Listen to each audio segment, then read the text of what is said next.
বাংলা ভাষা উচ্চারিত হলে নিকোনো উঠোনে ঝরে রৌদ্র, বারান্দায় লাগে জ্যোৎস্নার চন্দন। সেই বাংলার গান, কবিতা, নাটকে জমে উঠল পয়লা বৈশাখের বিকেল আর সন্ধ্যা। জোকার বিবেকানন্দ মিশন স্কুল অ্যালামনাই অ্যাসোসিয়েশনের আয়োজনে নতুন বাংলা বছর 1431কে স্বাগত জানাতে অনুষ্ঠিত হল হে নূতন। বৈশাখী অপরাহ্ন মুখর হল বিবেকানন্দ মিশন স্কুলের প্রাক্তনীদের পারদর্শিতায়।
শুধু প্রাক্তন নয়, বর্তমান ছাত্রছাত্রীদের অংশগ্রহণও সমৃদ্ধ করল পয়লা বৈশাখের এই বিশেষ অনুষ্ঠানকে।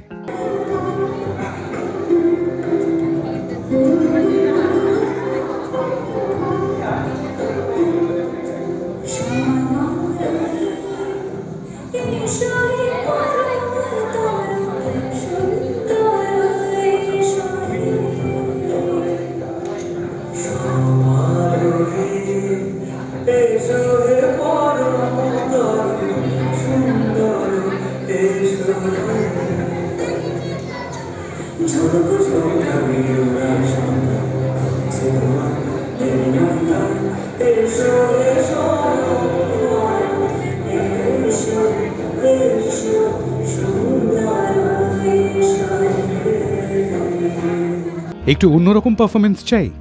জমজমাট ব্যান্ড মাতিয়ে দিল সমবেত দর্শকদের।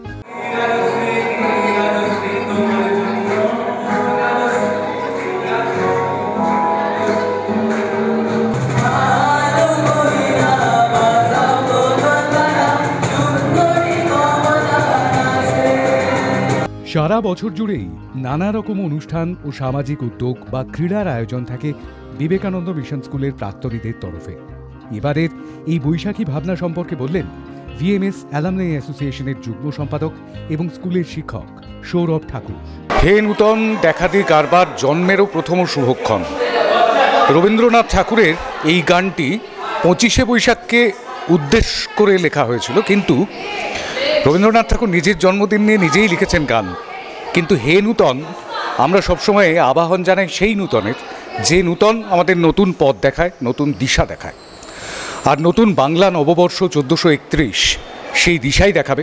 পথটা পুরনোই থাকবে, 1430-এর ফেলে আসা পথ, কিন্তু সেই পথের দুধার অন্যরকমভাবে সাজাবো আমরা। আর সেই উপলক্ষেই, এই বাংলা নববর্ষ উপলক্ষেই এই মুহূর্তে আমরা এসে উপস্থিত হয়েছি বিবেকানন্দ মিশন স্কুল জোকায় ভিএমএস অ্যালামনাই অ্যাসোসিয়েশনের আয়োজনে হে নূতন বর্ষবরণের বিশেষ অনুষ্ঠান। আর সেই বর্ষবরণের বিশেষ অনুষ্ঠানে কি নেই? সব কিছুই আছে। রয়েছে গান, রয়েছে কবিতা আবৃত্তি, রয়েছে নাটক, রয়েছে নাচ নৃত্য পরিবেশনা, রয়েছে ব্যান্ড পারফরমেন্স। সব কিছুই ছিল এই অনুষ্ঠানে।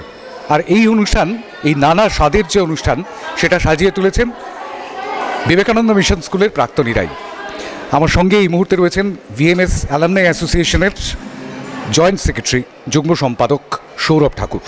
আমি একটু জানতে চাইবো যে কীরকমভাবে আপনারা আয়োজনটা করলেন। সবাইকে একসাথে নিয়ে আসা এটা তো কম কথা না। একদমই সবাইকে একসাথে নিয়ে এসে এক জায়গায় করাটা, এবং আমি এখানকার প্রাক্তনী এবং এখন আমি এখানে পড়াই মানে অ্যাজ আ টিচার। সো মানে এরা সব আমাদের স্টুডেন্টস, তো স্টুডেন্টসদের নিয়ে একসাথে কাজ করাটা একটা অন্যরকম এক্সপিরিয়েন্স। আমরা গত বছরও করেছি, খুব ভালো সাড়া পেয়েছি, এবং এবছর আরও বেশি স্টুডেন্টস আমাদের সাথে এসছে, আমাদের সাথে একসাথে কাজ করেছে।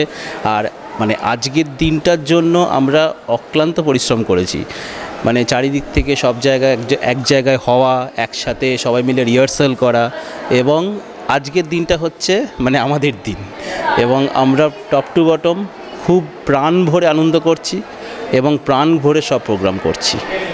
আজকে হচ্ছে উদযাপনের দিন।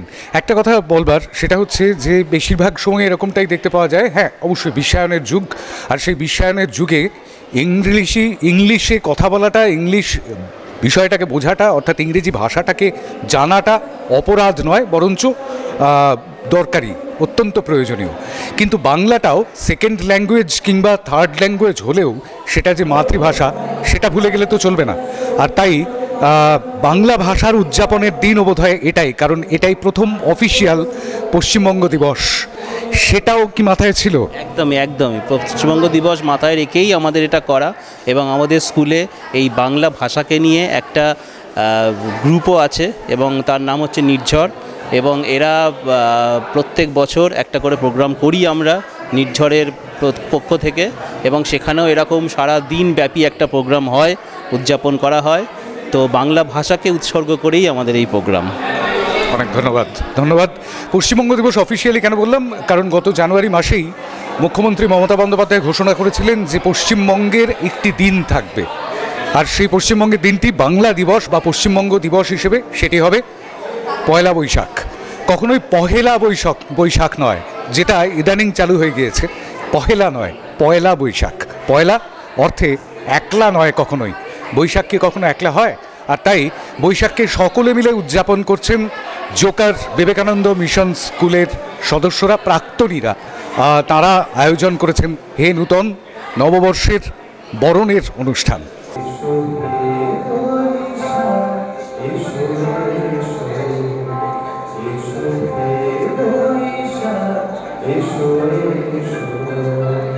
গোটা অনুষ্ঠানটি পরিচালনার গুরু দায়িত্বে ছিলেন সুদীপ্ত সরখেল। প্রাক্তন ও বর্তমানদের নিয়ে এত বড় আয়োজনের অভিজ্ঞতার কথা জানালেন তিনি। একটা মহাযজ্ঞ, আর সেই মহাযজ্ঞটা মাঝে মধ্যেই হয় বিবেকানন্দ মিশন স্কুলে, আর সেই রকমই আরও একটি মহাযজ্ঞ, যেই যজ্ঞের মূল দায়িত্বে কীরকম মানে কঠিন লাগলো কাজটা করতে?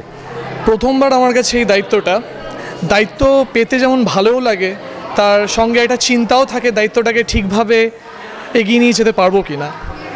চেষ্টা করেছি, সবার অনেক কোঅর্ডিনেশনও পেয়েছি, এবং আশা রাখি আগামী দিনেও আমি এরকম আরও দায়িত্ব পাবো এবং সেটাকে খুব স্মুথলি এগিয়ে নিয়ে যেতে পারবো। এবং এই রকম সুন্দর একটা সাংস্কৃতিক অনুষ্ঠানের পার্ট হয়ে খুব গর্ববোধই হচ্ছে, কারণ শিক্ষক হিসাবে আমরা নানান জায়গায় নানানভাবে ছাত্রদের জন্য অনেক কন্ট্রিবিউশন করে থাকি, এবং ছাত্ররাও আমাদেরকে অনেকভাবে কন্ট্রিবিউট করে থাকেন। কিন্তু এরম বাঙালির কাছে এইটা একটা সার্বজনীন লোক উৎসব। তা এই সার্বজনীন লোক উৎসবে একটা আনন্দঘন পরিবেশে সুন্দরভাবে নতুনভাবে বর্ষ বরণ করা, এটা আমাদের কাছে সত্যি আনন্দের বিষয়। তাই আমি আমার দুটো লেখা লাইন দিয়ে আমার বক্তব্য শেষ করব। কাটুক বিষাদ, আসুক হর্ষ, সকলের তরে আবহন জানাই শুভ নববর্ষ। ধন্যবাদ। শুভ নববর্ষ তো বটেই, অবশ্যই।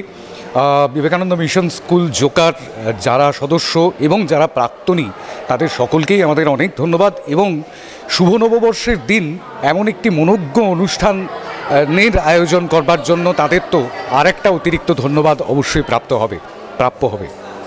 বাংলা ভাষা, বাঙালির সংস্কৃতি, যে সংস্কৃতিকে ধারণ করে রাখা, তাকে এগিয়ে নিয়ে যাওয়া, তার কাজটাই করছেন জোকার বিবেকানন্দ মিশন স্কুলের সদস্যরা, প্রাক্তনী পরিষদ অর্থাৎ অ্যালামনাই অ্যাসোসিয়েশন। ক্যামেরায় গুঞ্জন সাহার সঙ্গে শান্তম চক্রবর্তী, হাই নিউজ, কলকাতা।